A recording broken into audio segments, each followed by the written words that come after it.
너희는 주의 길을 준비하라. 그의 오실 길을 곧게 하라.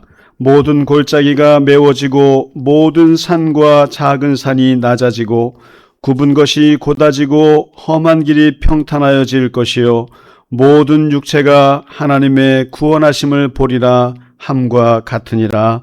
아멘.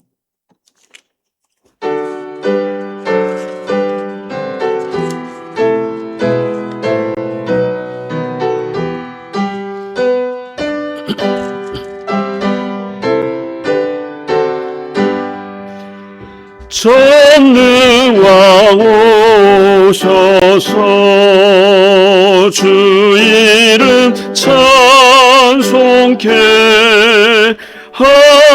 하옵소서. 영광과 권능의 성부 여셔서 우리를 다스려 주옵소서. 강생한 성자여 오셔서 기도를 들으소서. 택하신 백성들 복 내려주시고 거룩한 마음을 주옵소서. 위로의 주 성령 오셔서 큰 증거 주옵소서. 전능한 주시여 각 사람 마음에서 떠나지 마시고 계십소서.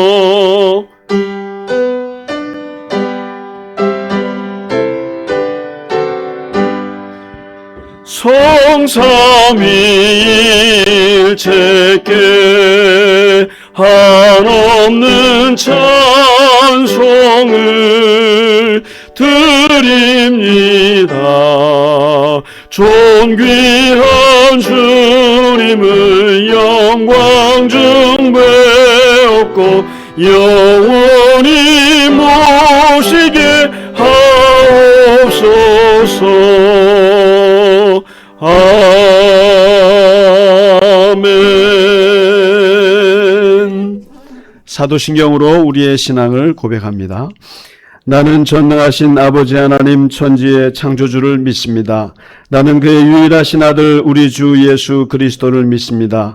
그는 성령으로 잉태되어 동정녀 마리아에게서 나시고 본디오 빌라도에게 고난을 받아 십자가에 못 박혀 죽으시고 장사된 지 사흘 만에 죽은 자 가운데서 다시 살아나셨으며 하늘에 오르시어 전능하신 아버지 하나님 우편에 앉아 계시다가 거기로부터 살아있는 자와 죽은 자를 심판하러 오십니다.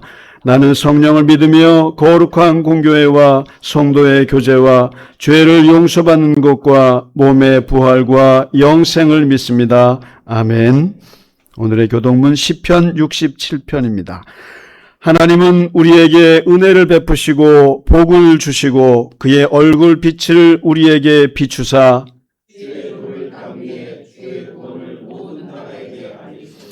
하나님이여 민족들이 주를 찬송하게 하시며 온 백성은 기쁘고 즐겁게 노래할지니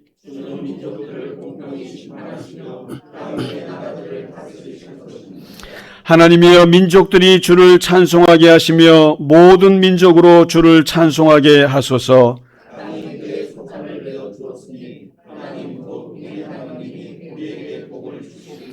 하나님이 우리에게 복을 주시리니 땅의 모든 끝이 하나님을 경외하리로다. 아멘.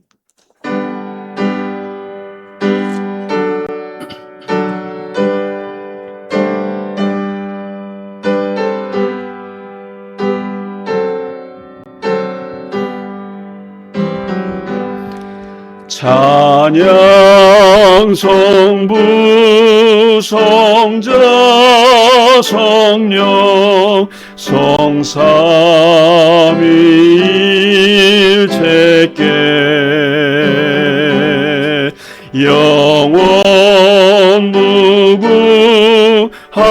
자기까지 영광을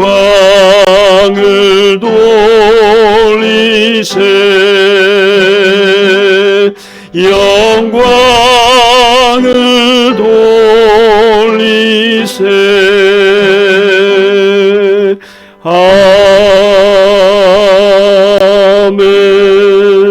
아멘.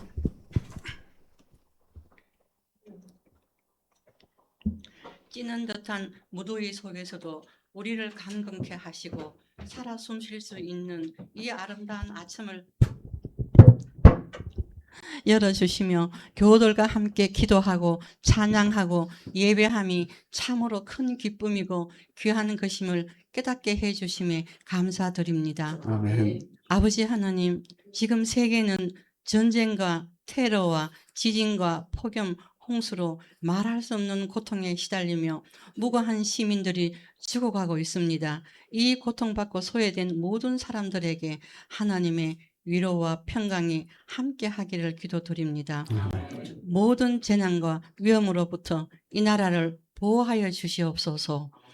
아버지 하나님, 지난 한 주간의 시간을 되돌아봅니다. 부족한 것 너무 많지만 주님께서 이 모습 이대로를 그대로 사랑하시며 우리가 하나님 앞에 나아갈 때 뜨거운 마음으로 기도하게 하여 주시며 간절한 마음으로 기도하게 하여 주시고 엄밀한 마음으로 만나게 해 주시며 세상의 흐름에 휩쓸리지 않고 주님의 찾는 자로 살게 하여 주시옵소서. 아멘. 아버지 하나님, 갈릴리 겨자나무 교회를 위해 기도합니다.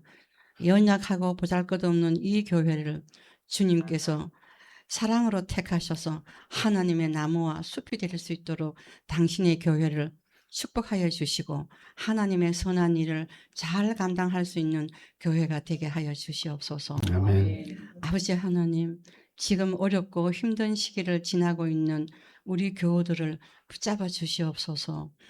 동시대 한 공간에서 만난 교우들 간에 사랑의 공동체가 되게 하시고 고난 중에서도 소망을 잃지 않게 하여 주시며 예배를 위해 보이지 않는 곳에서 헌신하는 교우들에게 주님의 축복이 함께 하시며 개인적인 사정으로 예배에 참석하지 못하는 교우들에게도 하나님의 축복이 함께 하시기를 기도드립니다. 아멘. 아버지 하나님, 우리가 어디에 있든지 무엇을 하든지 주님과 동행함으로써 오직 능력 주시는 자 안에서 모든 것을 할 수 있는 최선을 다하는 하루가 되게 하여 주시옵고 아멘.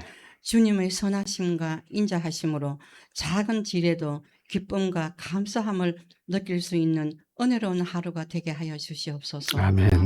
예수님의 이름으로 기도드리옵나이다. 아멘. 아멘.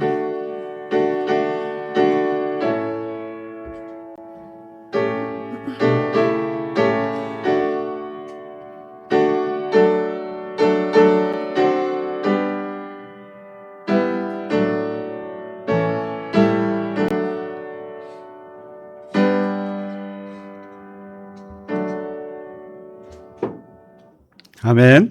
찬송가 446장 함께 부르겠습니다.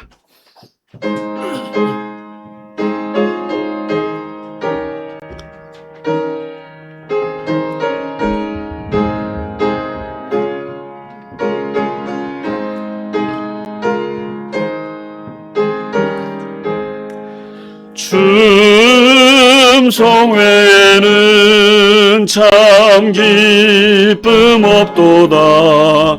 날 사랑하신 주 늘 계시옵소서. 기쁘고 기쁘도다. 항상 기쁘도다. 나 주께 왔사오니 복 주옵소서. 나 주께 왔으니 복 주시옵소서. 주 함께 계시면 큰 시험 이기네. 기쁘고 기쁘도다. 항상 기쁘도다. 나 주께 왔사오니 복 주옵소서. 주 떠나가시면 내 생명 헛되네. 기쁘나 슬플 때 늘 계시옵소서. 기쁘고 기쁘도다. 항상 기쁘도다. 나 주께 왔사오니 복 주옵소서.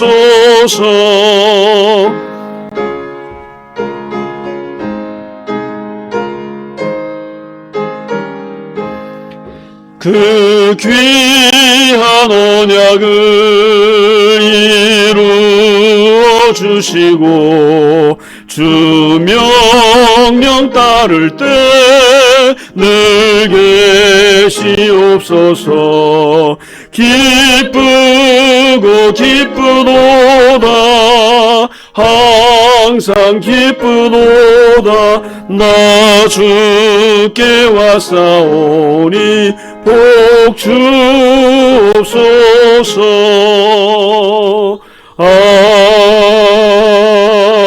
아멘. 아멘. 지휘자님 계시니까 좋죠? 가끔씩 빠져야 이렇게 좋은 줄 아는데 그렇다고 빠지라고 할 수도 없고. 잘 다녀오셨죠? 네. 되게 지난주 힘들었어요. 네. 방주자님 없을 때도 힘듭니다. 네. 예, 이제 날씨가 오늘 너무 좋지 않았어요? 아침에 파주에서 오는데 얼마나 하늘이 좋은지 아주 북한산이 여러분 북한산이 그 가까이 계신 분들은 그 아름다움을 모릅니다. 근데 파주에서 보는 북한산은 금강산 저리 가라예요. 그래서 예, 주일 아침 8시 반쯤에 서울 문산 고속도로에서 보는 그 북한산은 너무 아름답습니다. 그날의 저 날씨에 따라서. 근데 오늘 가을 날씨 아주 그냥 참 좋은 날씨에 이렇게 교회에 오셔서 너무너무 감사합니다. 몇 가지, 한두 가지만 알려드리겠습니다. 이제 수요 성경 공부, 한 2달 쉬니까 너무너무 좋으시죠? 이제 좋아하는 걸 제가 못 봐주기 때문에 이제 하반기 성경 공부를 다시 9월 2일부터 시작합니다. 아마 느끼셨겠습니다만은 이번 올해는 예수님의 말씀과, 그러니까 첫 번째 시즌에서 예수님의 습관, 또 그 다음에 예수님을 감동시킨 사람들, 이런 식으로 했죠. 근데 이제 이번 하반기에는 시대의 고정관념을 깨는 그 가르침이라고 해서 예수님의 산상수훈을 다루도록 하겠습니다. 이건 정말 기독교인이라 그러면 모든 어떤 삶의 기준, 가치관, 그리고 윤리, 신앙, 그걸 어디서 봐야 되냐면은 산상수훈에서 나옵니다. 그래서 가장 예수님의 가르침의 핵심 중에 핵심이에요. 그래서 많은 위대한 사람들이 이 산상수훈에서 감명을 받고 그리고 이것을 해석하고 적용하려고 엄청나게 애를 썼던, 그리고 기독교의 모든 기준이 여기에 있습니다. 그래서 이번에 15개 주제가 됩니다. 그래서 하나하나 뜯어가면서 저로서도 산상수훈은 처음 해요. 성경 공부로는. 지난번에 제가 책 썼던 땅 위의 예수, 하늘의 그리스도에서 중요한 부분이 산상수훈이거든요. 그래서 그게 아마 교재가 될 거지만 또 그 책의 내용과는 또 다르게 새롭게 또 아마 공부하게 될 것 같습니다. 그래서 이번에 한번 진지하게 좀 보시면 좋겠어요. 하나하나. 산상수훈이 마태복음 5, 6, 7장인데 그 석장이 갖고 있는 무게가 대단합니다. 그래서 15개 주제를 하나씩 뜯어볼 테니까 함께 꼭 공부해 주시기 바라고, 가급적이면 또 나오셔서 같이 기도하면서 하시면 더욱더 좋겠습니다. 네. 그리고 오늘 오랜만에 나오신 분들이 있어. 우리 구금정 권사님 전화를 제가 드릴까 말까 하다가 하는데 전화하지 말라는 것 같아요. 귀찮으니까 내가 나올 테니까 오늘 나오셨어요. 큰 박수로 환영해 주시기 바랍니다. 예. 나오시려고 엄청 애를 많이 쓰시고 그러시는 것 같아요. 예. 네. 그리고 우리 상은 양은 공부 잘하고 있죠? 네. 공부 열심히 하고 있고, 우리 승희 형제하고 주연 자매님 너무너무 반갑습니다. 지난주에 두려면은 너무너무 좋아요. 예, 좋고.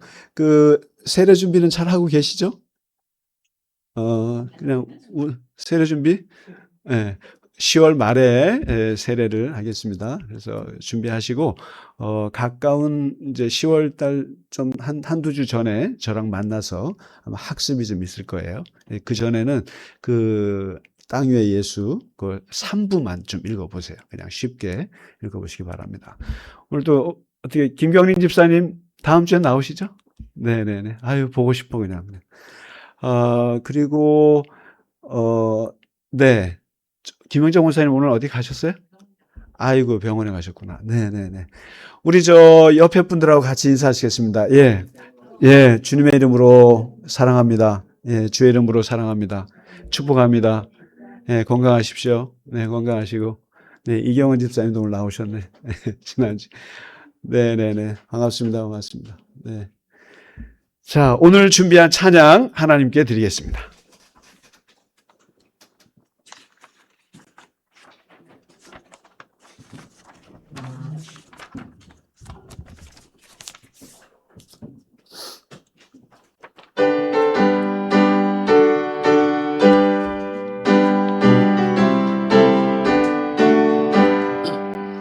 주 없이 살 수 없네 죄인의 구주여 그 귀한 몸의 피로 날 구속하소서 구주의 사랑으로 흘리신 보혈이 내 소망 나의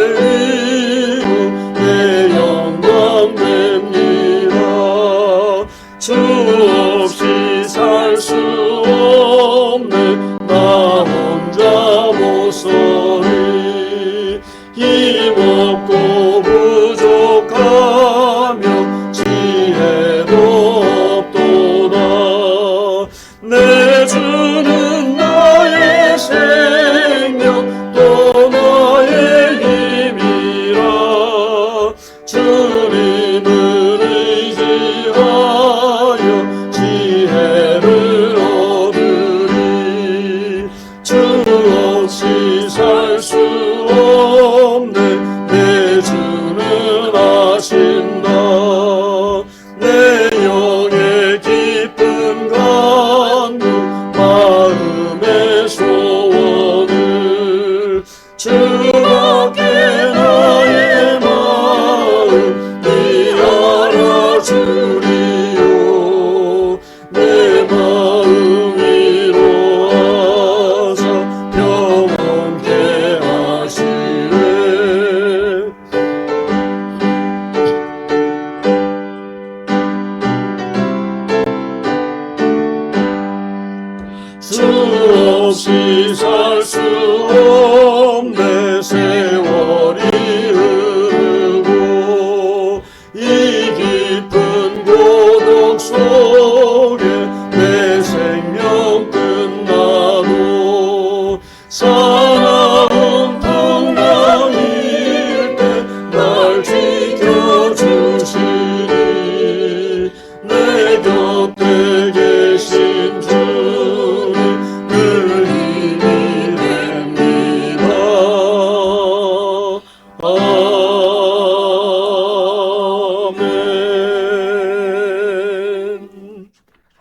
아멘.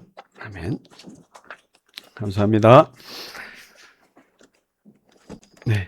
오늘 우리에게 주시는 하나님 말씀 보겠습니다. 이제 창세기 4장입니다. 이제 아담이 끝나고 이제 가인과 아벨 편이 되겠습니다. 우리 같이 좀 깁니다만 같이 천천히 읽겠습니다. 아담이 그의 아내 하와와 동침하매 하와가 임신하여 가인을 낳고 이르되 내가 여호와로 말미암아 득남하였다 하니라. 그가 또 가인의 아우 아벨을 낳았는데 아벨은 양치는 자였고 가인은 농사하는 자였더라. 세월이 지난 후에 가인은 땅의 소산으로 제물을 삼아 여호와께 드렸고 아벨은 자기도 양의 첫 새끼와 그 기름으로 드렸더니 여호와께서 아벨과 그의 제물은 받으셨으나 가인과 그의 제물은 받지 아니하신지라. 가인이 몹시 분하여 안색이 변하니 여호와께서 가인에게 이르시되 내가 분하여 함은 어찌 됨이며 안색이 변함은 어찌 됨이냐.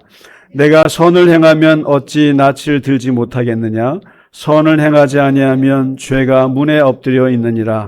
죄가 너를 원하나 너는 죄를 다스릴지니라. 가인이 그의 아우 아벨에게 말하고 그들이 들에 있을 때에 가인이 그의 아우 아벨을 쳐 죽이니라. 여호와께서 가인에게 이르시되 내 아우 아벨이 어디 있느냐. 그가 이르되 내가 알지 못하나이다. 내가 내 아우를 지키는 자니이까. 이르시되 내가 무엇을 하였느냐. 내 아우의 피소리가 땅에서부터 내게 호소하느니라.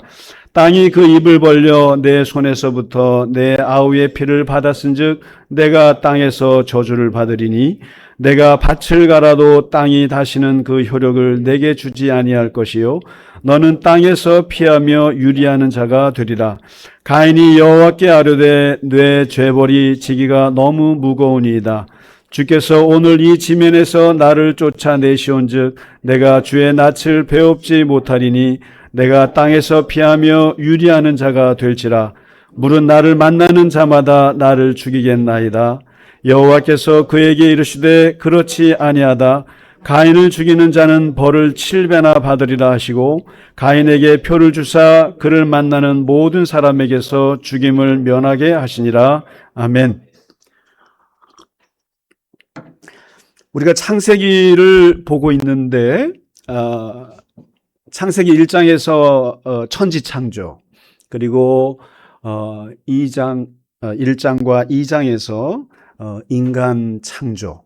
그래서 사람은 하나님의 형상이다. 그리고 사람은 흙과 하나님의 영이 만나서 빚어진 존재다. 이 두 가지를 얘기해 주고 있습니다. 그래서 1장과 2장은 인간이 얼마나 위대한 존재인가, 존엄한 존재인가, 이것을 얘기해 주고 있어요. 그리고 이 인간은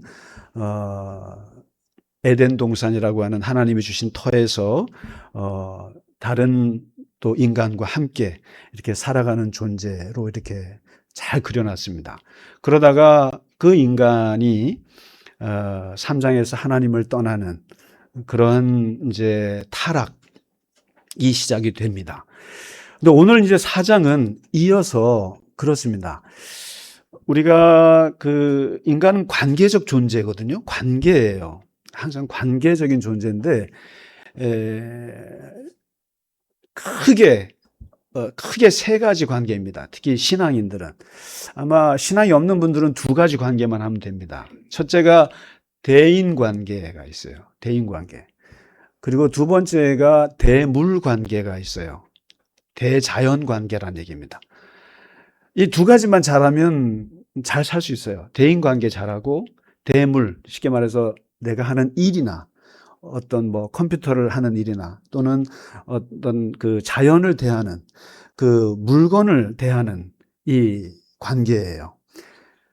이 두 가지만 잘하면 사람은 살 수 있는데 여기서 신앙을 갖고 있는 분들은 한 가지 더 관계가 있는데 그게 대신 관계입니다. 하나님과의 관계가 더 있어요. 그래서 우리는 대신 관계, 대인 관계, 대물 관계, 이 세 가지 관계망 속에서 살고 있는데 그런데 이 성경에서는 가장 먼저 출발하는 관계가 대신 관계였어요. 아담과 하나님과의 관계였어요. 하와와 하나님과의 관계였어요. 근데 이 대신 관계가 깨어졌어요. 3장에서. 깨어지면 끝났구나. 하나님과의 관계가 끝났구나. 이렇게 생각하는데 이제 오늘 4장에서 말하는 게 바로 대신 관계가 깨지면 대인 관계가 깨진다는 것을 보여줘요. 그래서 그것이 오늘 4장의 가인과 아벨 이야기예요. 인류 최초의 살인 사건이에요. 그래서 이거 뭐 역사적으로 최초로 죽었 이렇게 생각하시면 안 돼요. 어떤 분들은 막 여기 가인과 아벨밖에 없었는데 다른 사람 또 있었던 거 누구냐 뭐 이렇게 하는데 그렇게 생각하시면 안 되고 상징적인 이야기예요. 상징적인 이야기인데 인간이 어떻게 대신 하나님과의 관계가 깨어진 인간이 어떻게 대인 관계가 깨어지느냐 이것을 보여줍니다. 아담과 하와가 에덴 동산에서 쫓겨났어요. 쫓겨나서 그래도 살아야 되니까 거기서 노동을 하고 그리고 임신을 해서 아이 둘을 낳았어요. 근데 그 큰아들 이름이 가인인데 이름이 소유라는 뜻이에요. 얻다라는 뜻이에요. 획득했다 이런 뜻이에요. 근데 둘째 아들 이름은 아벨이에요. 어디서 많이 들어본 것 같지 않아요? 아벨, 하벨, 헤벨. 전도서에서 들어보셨죠? 헛되니 헤벨. 이게 아벨이에요. 다시 말해서 안개란 뜻이에요. 덧없음 이런 뜻이에요. 근데 이름대로 그냥 빨리 죽었지 않습니까? 근데 바로 이 두 아들을 낳았는데 이 성경은 재미있게 두 사람의 직업을 소개해 줘요. 가인은 농사를 짓습니다. 그리고 아벨은 양을 키워요. 여기서 두 문화가 만나죠. 농경 문화와 이제 이 목축, 유목 문화가 이제 상징이죠, 이렇게. 근데 문제는 둘이서 이제 열매해서 이렇게 예배를 드리는 거예요, 제사를 드렸다는 거예요. 제사를 드리는데, 아벨은 이제 양을 키우니까 양의 첫 그 새끼를 잡아서 이제 하나님께 바쳤다. 그런데 이제 가인은 농사를 지은 걸로 해서 이제 하나님께 바치는데, 아벨 거는 하나님이 잘 받아 드시고, 가인 거는 하나님이 안 받으셨다. 하나님이 육식을 좋아하시나. 그래서 저는 이거를 옛날에 무슨 성서 영화를 보니까, 아벨 거는 어떻게 받고, 이 가인 거는 어떻게 안 받나고 봤더니, 연기가 아벨은 쫙 하늘 올라가고, 가인의 연기는 막 흩어져서 자기한테 막 돌아오고 막 그렇게 표현을 했던데, 어쨌든 중요한 것은 아벨의 제사는 하나님이 받으시고 가인 거는 안 받으셨다. 이게 나와요. 여기서 이제 문제가 생겨요. 도대체 왜 하나님은 가인의 거를 받지 않으셨을까? 궁금하지 않으세요? 그래서 인류 역사에서 많은 사람들이 이 성경의 이 부분을 보고 왜 안 받았을까를 해석을 많이 했어요. 그래서 대표적으로 성경에 있는 해석이 있는데 히브리서는 아벨은 믿음으로 드렸고 가인은 믿음 없이 드렸다. 그래서 이렇게 해석했어요. 이거 해석이에요, 여러분. 해석이에요. 그리고 아벨은 첫 새끼를 드렸기 때문에 받으셨고 얘는 그렇지 않아서 안 받으셨다. 이런 해석도 있고 가인은 하나님보다 재물에 더 관심이 많았다. 쉽게 말해서 우리가 예배보다 예배 끝나고 애찬에 관심이 많으신 분들이 있죠. 그런 분들은 하나님 예배 안 받으신다는 거예요. 쉽게 말하면. 제사보다 제사밥에 관심 많은 우리들. 뭐 이런 식으로 해석을 하고 그래서 웃으시는 분들은 다 범인들이에요. 오늘 애찬 누가 내시나 근데? 아무튼 여러 가지 해석이 있는데 중요한 것은 다 맞았다고 할 수 없어요. 해석일 뿐이에요. 몰라요. 하나님이 왜 안 받으셨는지는 성경은 기록 안 해요. 몰라요. 그러면 어떻게 말해야 돼요? 모른다고 하시면 돼요. 괜히 어설프게 해석하지 마세요. 어쨌든 가인 거는 안 받으셨어요, 하나님이. 자, 그런데 이거는 그냥 여기서 끝날 문제예요. 하나님과의 관계에서 자기 제사를 하나님이 안 받으셨어요. 이러면 하나님이 예배를 거절하셨다는 거예요. 그러니까 가인은 자기 예배가 거절당했어요. 그러면 어떻게 해야 합니까? 쉽게 말해서 내가 예배를 드리고 제사를 드렸는데 하나님이 쉽게 말하면 나한테 아무런 복도 안 주고 뭐 돌아오는 것도 엉망이고 막 예배 드리는데 더 피곤해. 마치 내 예배가 하나님께 받아들여지지 않았으면 어떻게 해야 되나요? 그러면 이게 지금 가인이 아벨을 죽인 걸 잘 보세요. 세상에서 살인사건하고는 질이 달라요. 차원이.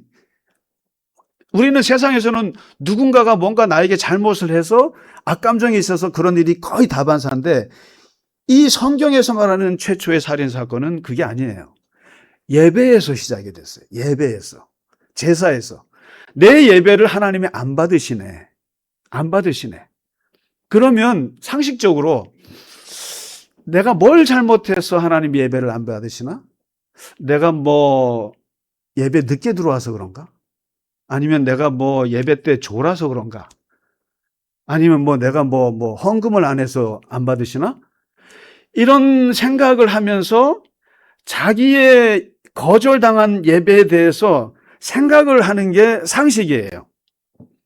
그러면서 이렇게 말하죠. 하나님은 왜 내 예배를 안 받으십니까? 라고 물어야 해요. 왜 안 받으십니까? 이 물음이라고 하는 거는 쉽게 말해서 자기 성찰이에요.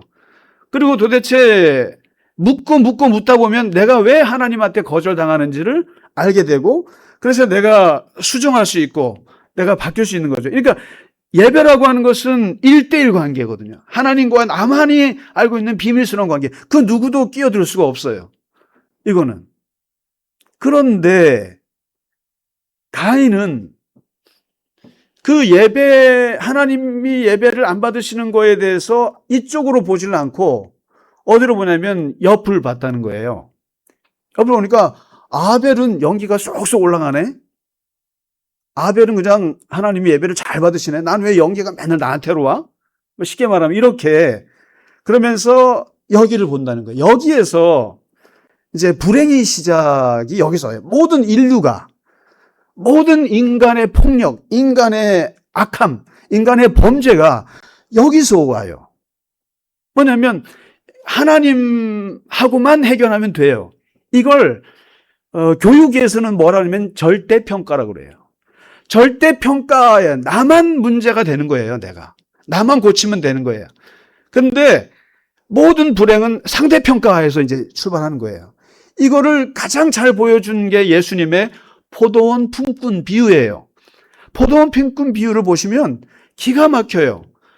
아침 9시에 온 사람도 10만 원, 11시에 와서 일한 사람도 10만 원, 12시에 온 사람도 10만 원, 오후 3시에 온 사람도 10만 원, 오후 5시에 와서 1시간 일한 사람도 10만 원을 줘버렸어요.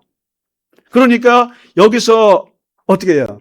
주인은 9시에 온 사람하고도 10만 원 계약했고 오후 3시에 온 사람하고도 10만 원 계약을 했어요. 그리고 다 10만 원 줬어요. 문제가 있나요? 문제가 없어요.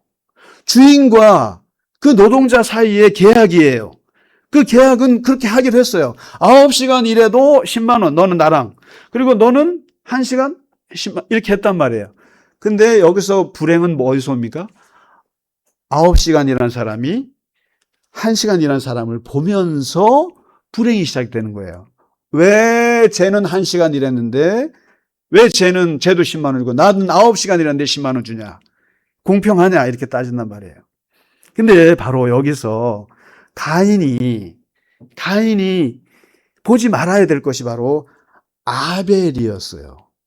아벨. 그리고 아벨은 뭘 잘못했어요? 아벨은 아무것도 형한테 잘못한 거 없어요. 그냥 자기 제사를 드렸을 뿐이에요. 성실하게.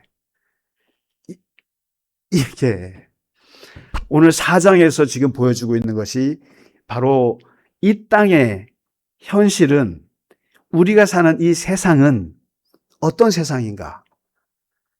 비교당하는 세상이라는 거예요. 비교하는 세상이에요. 비교당하는 세상.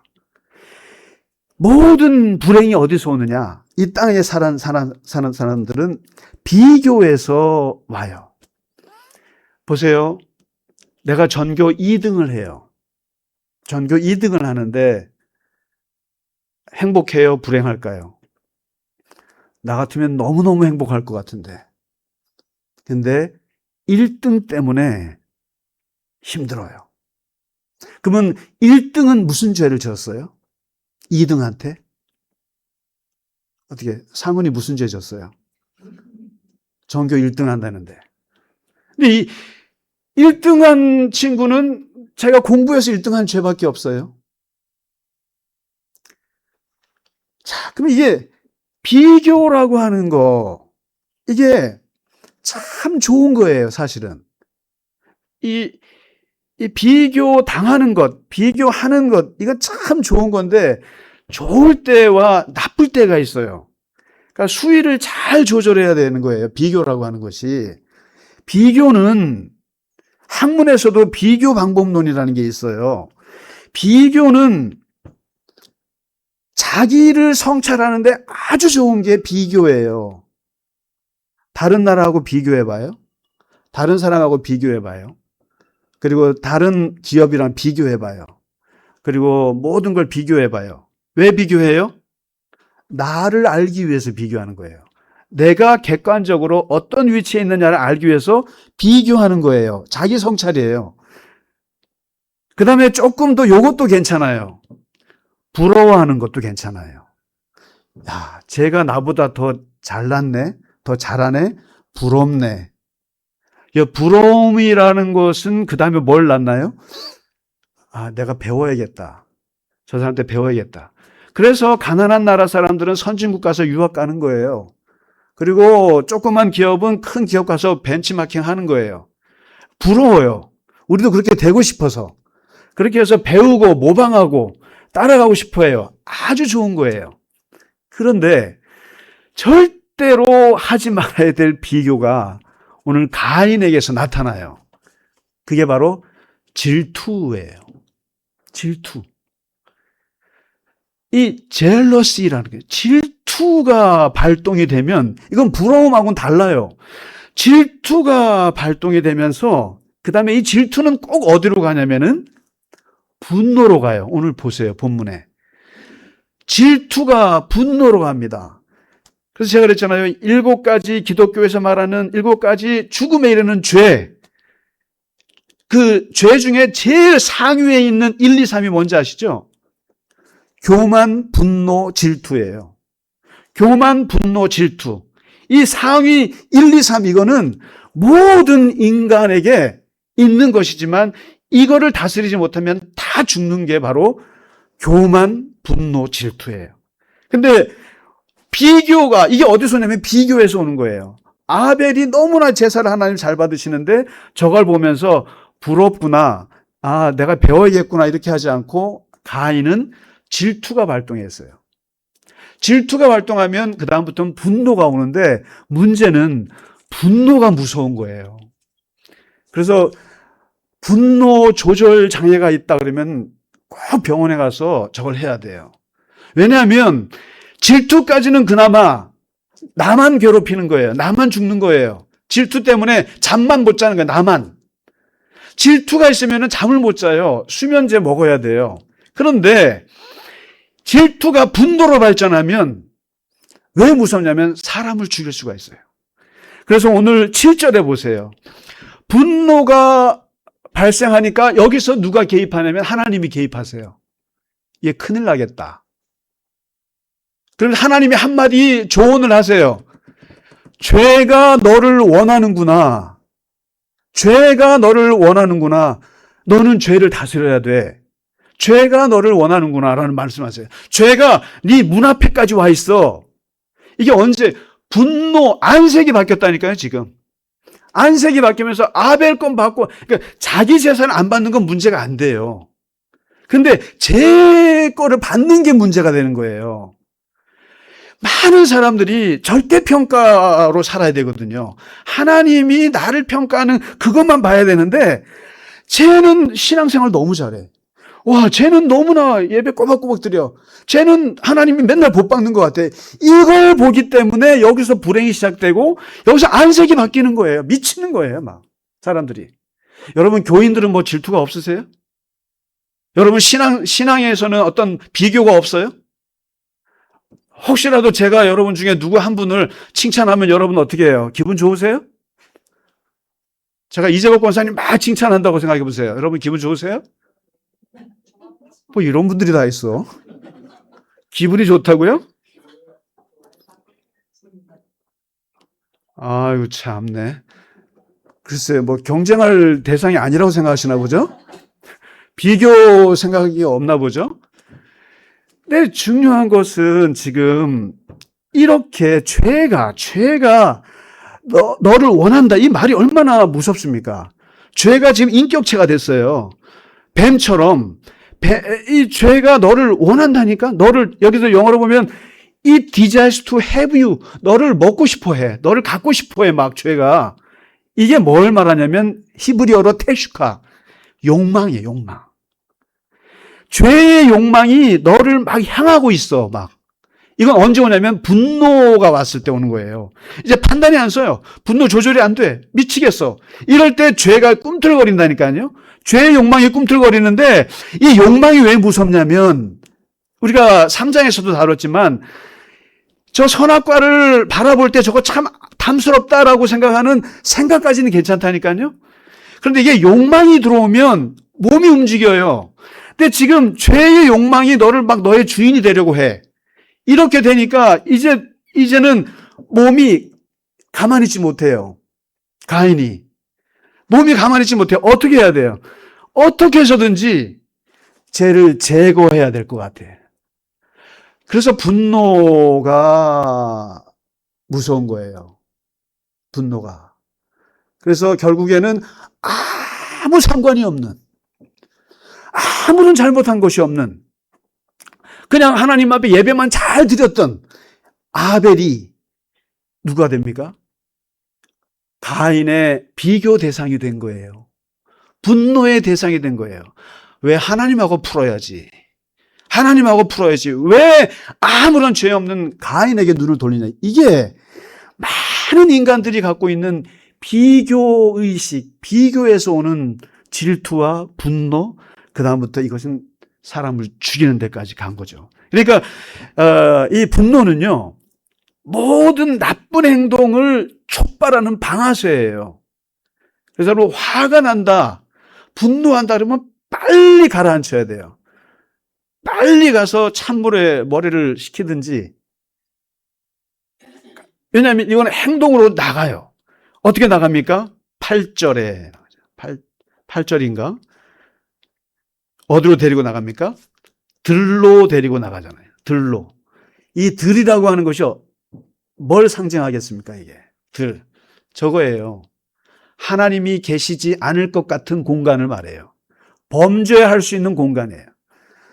모든 인간이 이 살인을 저지르거나 나쁜 행동을 하는 모든 거는 그 공간은 다 어두운 공간이에요. 비밀스러운 공간이에요. 은폐된 공간이고 아무도 보지 않을 것 같은 공간에서 죄가 일어납니다. 범죄가 발생하지 밝고 환한 곳에서 죄는 발생하지 않습니다. 다시 말해서 하나님이 안 보실 것 같은 그 공간으로 데리고 가서 거기서 죽여버려요. 여기서. 이때 오늘 9절에 이 창세기 4장이 말해주고 있는 중요한 하나님의 질문이 나와요. 3장에서 하와와 아담에게 했던 하나님의 첫 질문이 뭐예요? 인류 최초의 질문이 아담아 내가 어디 있느냐? Where are you? 너 어디 있냐? 이렇게 했죠. 하나님과의 관계를 깬 인간에게 너가 어디 있느냐? 이 질문이에요. 근데 오늘 4장에서 또 하나님이 들어오셔서 질문을 하세요. 이 질문은 3장하고 달라요. 뭡니까? 내 아우 아벨이 어디 있느냐?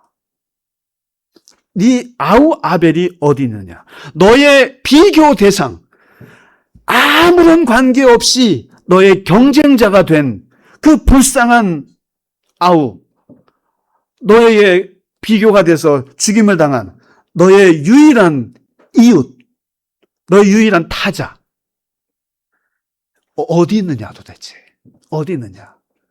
너의 유일한 인간관계 망에 있는 그 아우 아벨 어디 있느냐? 이걸 물어보시거든요. 그러니까 3장에서는 하나님이 너가 어디 있느냐? 이것은 하나님을 비껴간 사람에게 하는 말이에요. 신앙적인 질문이에요. 신앙적인 질문이에요. 하나님과 나 사이에 너 어디 있냐? 내 앞에 있어야 될. 이건데 4장은 뭐예요? 내 아우 아벨이 어디 있느냐? 윤리적인 질문이에요. 사회적인 질문이에요. 다시 말해서 대신관계, 하나님과의 관계가 깨진 인간이 어떻게 인간관계가 깨어졌느냐 도대체.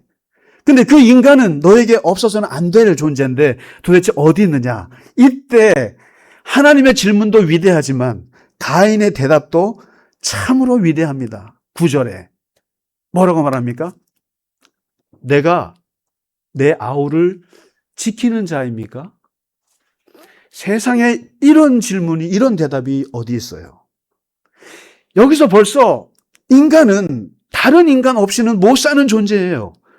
다른 사람들과 같이 살아야 될 존재예요. 그런데 지금 묻습니다. 대답합니다.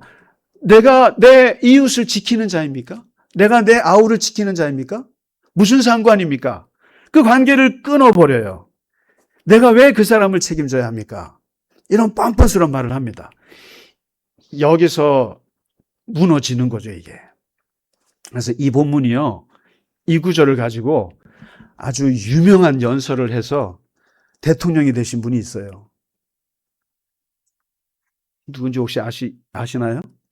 내가 내 아우를 지키는 자니까 이 가인의 말을 패러디해갖고 연설 속에 집어넣어서 대통령이 되신 분이 있는데 그 이름이 바로 버락 오바마예요.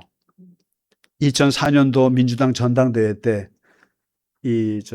그때 누구죠? 하여튼 대통령 후보를 지원하는 연설인데 대통령 후보보다 오바마가 더 떴죠, 그때. 아주 명연설이죠. 희망의 담대함이라는 그 연설을 했는데 제가 그걸 참 많이 봤는데 거기에 보면 바로 이 구절을 써서 얘기합니다. 뭐라고 하면 이 시카고 출신이잖아요, 이분이. 시카고의 어린아이들이, 남부의 아이들이 글을 읽지 못하는 아이가 있으면 혹은 약값과 집세가 없어가지고 힘들어하는 노인이 있다면, 그리고 적법 절차 없이 구금되는 아랍계 미국인들이 고통을 받고 있다면 그 사람들은 나의 가족은 아니지만 그러나 그 일들로 인해서 이것이 다 나에게 영향을 주는 겁니다. 그러면서 바로 내 이웃의 고통이, 약자들의 고통이 다 내 가족은 아닐지라도 나에게 다 관련이 있는 겁니다. 이 관련이 있다고 생각하는 것이 바로 근본적인 믿음인데, 그러면서 아주 강력하게 얘기를 하잖아요. 나는 내 형제를 지키는 자입니다. I am my brother's keeper. 이런 말을 써요. 이게 누구 말이에요? 가인의 말을 뒤집는 말이잖아요. 내가 아우를 지키는 자입니까? 예. 나는 내 아우를 지키는 자입니다. 그리고 나는 내 자매를 지키는 자입니다. 그리고 바로 이러한 믿음이 이 미국이라는 나라를 움직이는 힘입니다. 이렇게 얘기를 해요. 멋있지 않아요? 그러니까 바로 내가 내 아우를 지키는 자이다. 이웃이 없이, 그리고 내 인간 없이는 내가 살 수가 없는데 그걸 얘기하는 거예요. 그러니까 가인은 나는 아우 없이도 살 수 있어요 하고 얘기를 하니까, 이때 그 다음에 이제 읽으신 11절부터 쭉 보시면 하나님께서 어떤 형벌을 주시는지 아세요? 형벌이 참 재밌어요. 형벌이 재밌을 건 없지만 네 아우 아벨의 피의 호소가 땅에서부터 한다. 죽일 때 피가 흘렀지. 그 피가 땅에 묻혔지. 그 피가 땅에서부터 막 호소를 해. 그러면 어떻게 되는 줄 알아? 땅이, 너는 땅을 갈면서 사는 농부지. 앞으로 농사 안 될 거야. 대물 관계가 박살이 납니다. 대자연 관계가 박살이 나요. 그래서 우리는 사실은 지금 기후 환경이나 이런 재난들을 보면서 한편으로 이렇게도 우리는 봐요. 참 인간이 몹쓸 짓을 했기 때문에 생기는 참 어떤 심판 같다라고 우리는 생각하고 있잖아요. 인간이 너무 많이 저질러서. 다시 말해서 대신 관계가 깨지고 대인 관계가 깨지면 대물 관계도 깨진다는 거예요. 바로 자연이 응답한다는 거예요. 자연이 너를 뒤집는다는 거예요. 자연이 너를 뒤집어서 너는 다시는 아무것도 농사를 져도 안 돼. 너 아우 죽이고 그리고 이웃 죽이고 비교됐던 모든 사람들 경쟁자들 다 죽이고 나면 너는 편안하게 될 것 같지? 그러나 땅이 그걸 알아. 자연이 이미 알고 너를 박살을 낼 거야 이거예요. 바로 이 세상은 어차피 사장에서 보여주고 있는 것은 지금 이 세상은 비교되는 세상이에요. 우리가 사는 세상은 비교하는 세상이에요. 그럼 언제까지 비교하면서 비교당하면서 사실 거예요? 안 돼요. 그래서 제가 저번에 우리 두 분 결혼할 때 주례할 때 그런 얘기 했어요. 결혼은 예술입니다. 근데 그거 되게 와닿지 않았어요? 예술은 세계 하나밖에 없는 거예요. 하나밖에 없는. 다시 말해서 자기들만의 삶을 사는 거예요. 자기들만의 절대평가란 말이에요. 근데 많은 사람들이 다른 것과 비교한다는 거예요. 다른 걸 비교해서. 모든 불행은 비교해서 온다니까요. 쓸데없이. 그리고 자꾸만 과거랑 비교해요. 그래서 어떤 분은 저한테도 그래요. 막, 목사님, 교회가 너무 작아서 막, 근데 죄송한데요. 제가 3,000명 넘는 교회에서도 있어 봤고요. 500명 있는 교회에서도 있어 봤고, 다 있어 봤어요. 근데 제가 지금 제일 행복한 건 지금이에요. 지금이 제일 좋아요. 여러분 큰 교회가 좋을 것 같으세요? 큰 교회가 못 보는 허점이 어마어마하게 많아요. 큰 교회가 가질 수 없는 아주 단점이 되게 많아요.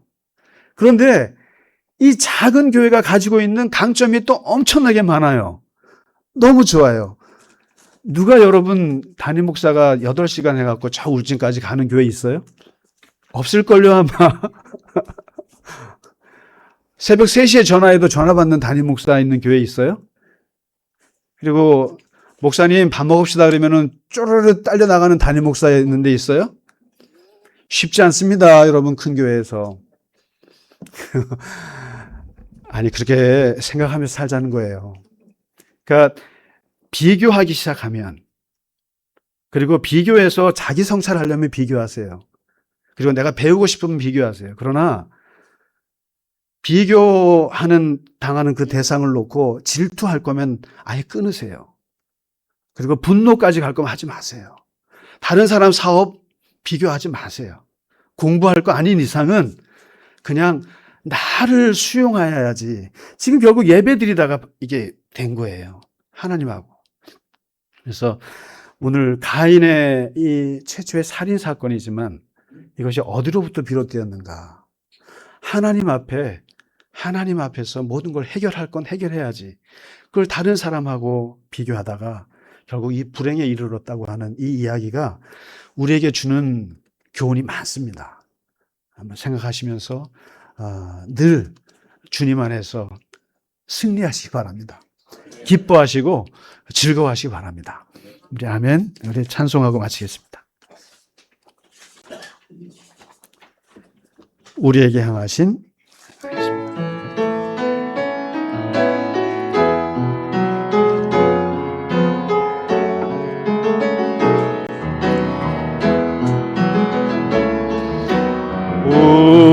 우리에게 향하신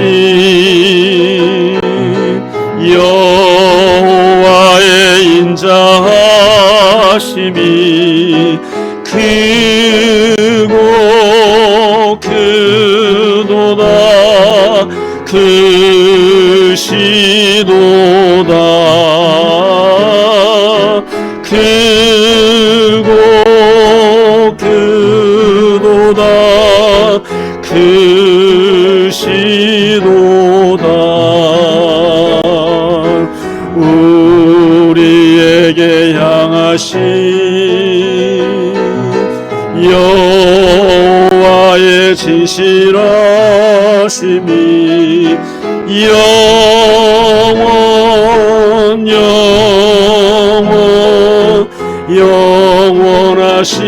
영원하시도다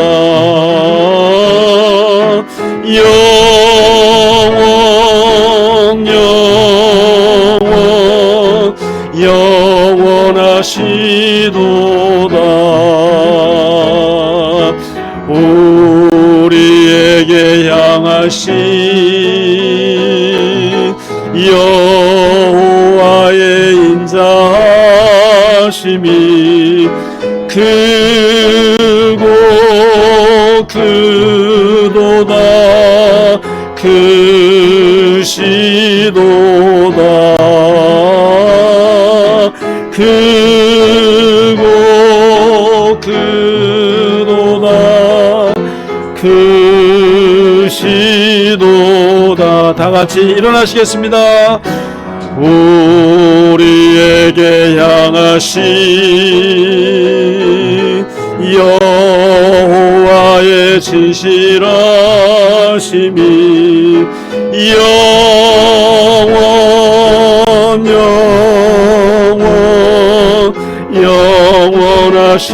영원하시도다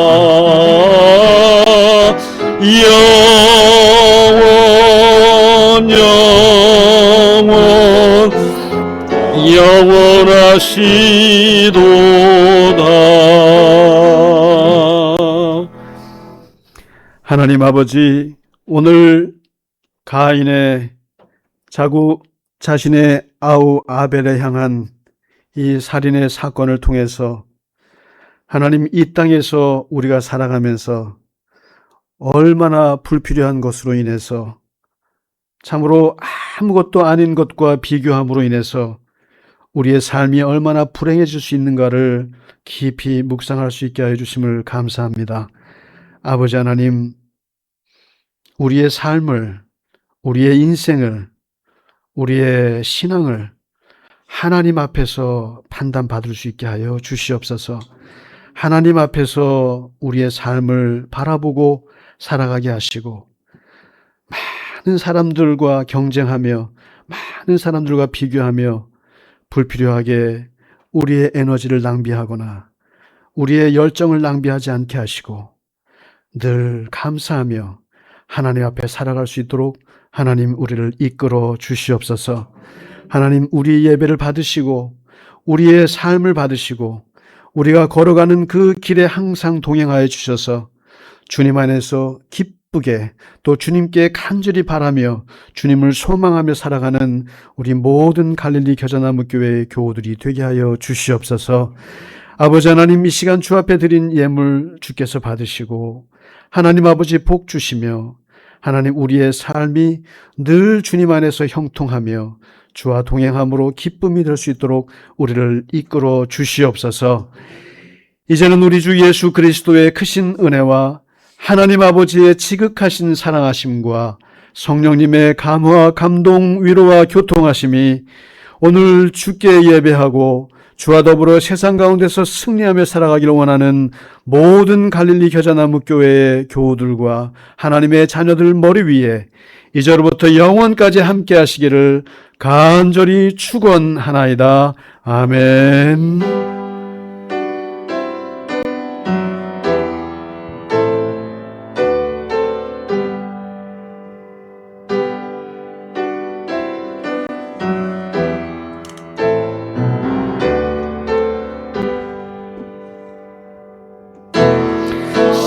살아계신 주 나의 참된 소망 걱정 근심 전혀 없네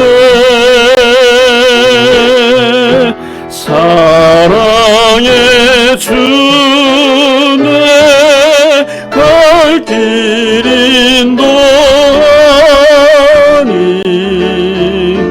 내 모든 삶의 기쁨 늘 충만